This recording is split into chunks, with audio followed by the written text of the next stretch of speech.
Baik, mungkin sebagai modus supaya membuka persepsi publik terhadap bagaimana TPPU itu terjadi, itu sebagai contoh mungkin. DPR kritik Tukin Pajak, Sri Mulyani turun tangan. Bertebaran berbagai interpretasi mengenai 300 triliun sehingga kami memutuskan untuk bisa menyampaikan secara ilustratif bagaimana angka 300 triliun itu di dalam konteks untuk informasi yang diberikan PPATK versus yang tadi kita sebutkan inquiry dari kita sendiri.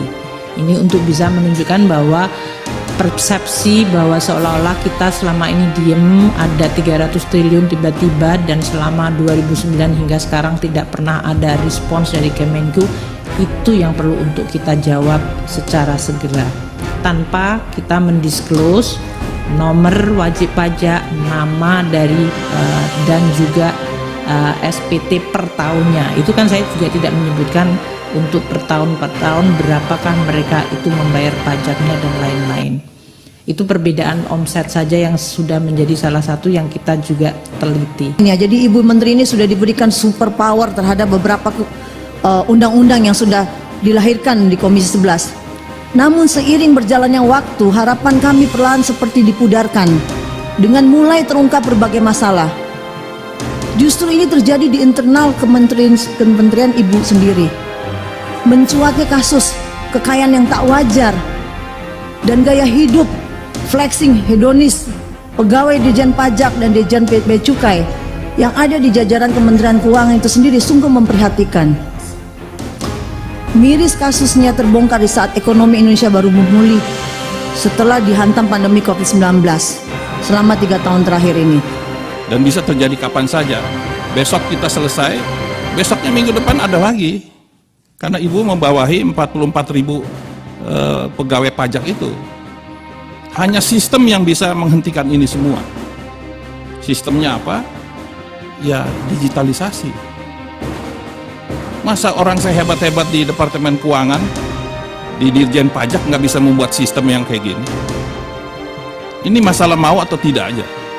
Kalau kita nggak bisa buat sendiri, kita minta dari luar negeri suruh buatin sistemnya. Nah, seperti kita ketahui juga bahwa Ibu Sri Mulyani kemarin sudah memberikan pernyataan-pernyataan di Komisi 11 dan rekaman-rekamannya juga sudah kita terima.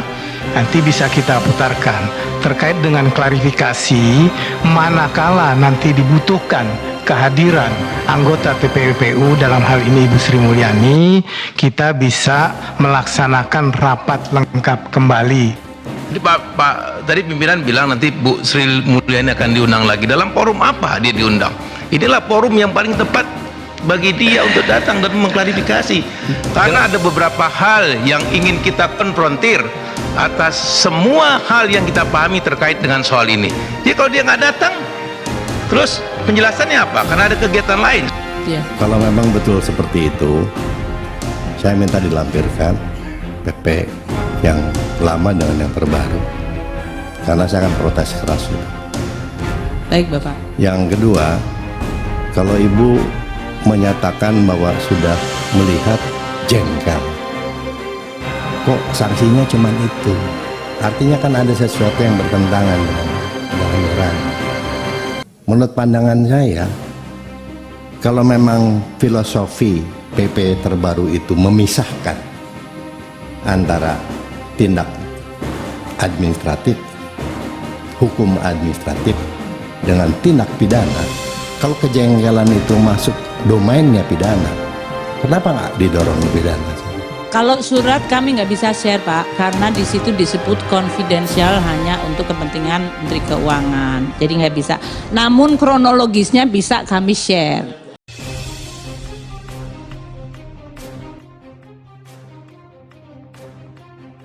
Rentetan kasus yang melanda para pegawai di Direktorat Jenderal Pajak atau DJP terkait harta jumbo, gaya hidup mewah hingga pamer harta membuat para anggota DPR geram. Parlemen menganggap tunjangan kinerja yang tinggi tidak membuat oknum pegawai DJP makin berintegritas. Salah satu anggota DPR yang menyuarakan hal ini adalah anggota Komisi 9-11 dari fraksi Demokrat Vera Febianti. Ia mengatakan Kasus-kasus itu yang kini dialami Rafael Alun Trisambodo, ex pejabat Eselon 3 di DJP dan tengah diperiksa KPK. Seperti kotak Pandora bahwa tunjangan kinerja di DJP ketinggian. Apakah menjadi kontak Pandora atas kejanggalan jumlah harta kekayaan pribadi dan perilaku yang hedonis di kalangan DJP Kemenku? Berdasarkan fakta remunerasi di Kemenku, Perpres 37 tahun 2015, tunjangan DJP paling rendah 5,3 juta, tertinggi 117,3 juta. Kata Vera saat rapat kerja dengan Menteri Keuangan Sri Mulyani di Gedung Parlemen Jakarta pada Senin. Menurut Vera, tukin yang diperoleh para pegawai DJP itu sangat timpang dengan pegawai negeri sipil atau PNS di kementerian atau lembaga lain. Misalnya seperti PNS di lingkungan DPR yang paling rendah hanya mendapat 1,56 juta dan tertinggi 19 juta. Padahal total PNS-nya hanya 3.000 orang, sedangkan PNS di DJP sebanyak 44,6 ribu. Demikian juga tukin para PNS di Kementerian Agama yang menurut Vera sesuai Perpres 130 tahun 2018 paling terendah hanya mendapat 1,97 juta dan tertinggi 29 juta rupiah. Ini kata Vera sangat tidak adil sehingga ketika muncul kasus flexing di para pegawai DJP dan pegawai Kementerian Keuangan lain membuat kecemburuan sosial di antara kalangan pegawai kementerian atau lembaga lain. Apa ini bisa Ibu perbaiki? Tentu harapan di tangan Ibu. Kami harap dengan tukin yang diberikan Ibu Menko periode lalu 2005 Ibu bereformasi. Setelah kasus Gayus mencapai 100% bahkan berturut-turut terjadi peningkatan tukin PNS di Kemenko sudah berkali-kali. Sudah berapa ratus kali lipat perubahan, apa ini masih kurang tuturnya? Oleh sebab itu anggota Komisi 11 dari fraksi Gerindra Heri Gunawan turut meminta kepada Sri Mulyani supaya tunjangan kinerja yang dinikmati PNS di Kementerian Keuangan khususnya di Direktorat Jenderal Pajak perlu dievaluasi dan disertakan saja dengan para PNS di lingkungan kementerian atau lembaga lainnya. Perlu ada peninjauan tunjangan remunerisasi di seluruh K atau L yang ada supaya ada pemerataan dan keadilan sehingga spendingnya tidak terlalu jauh. Tehas Heri pada kesempatan yang sama. Merespon hal itu, Menteri Keuangan Sri Mulyani Indrawati mengaku sudah bertemu dengan Menteri Pendaya Gunaan Aparatur Negara dan Reformasi Birokrasi atau PANRB Abdullah Azwar Anas untuk meninjau ulang gap tukin tersebut. Yang itu memang kami dengan Men PANRB sedang melakukan berbagai evaluasi dan juga ada beberapa program desain yang dibuat Men PANRB. Kami sekarang sedang bersama-sama Men PANRB terkait tukin itu, ungkap Sri Mulyani. Wakil Ketua Komisi 11 dari fraksi PDI Perjuangan meminta Sri Mulyani untuk menyampaikan hasil pembahasan dengan Menteri PANRB terkait itu ke DPR nantinya.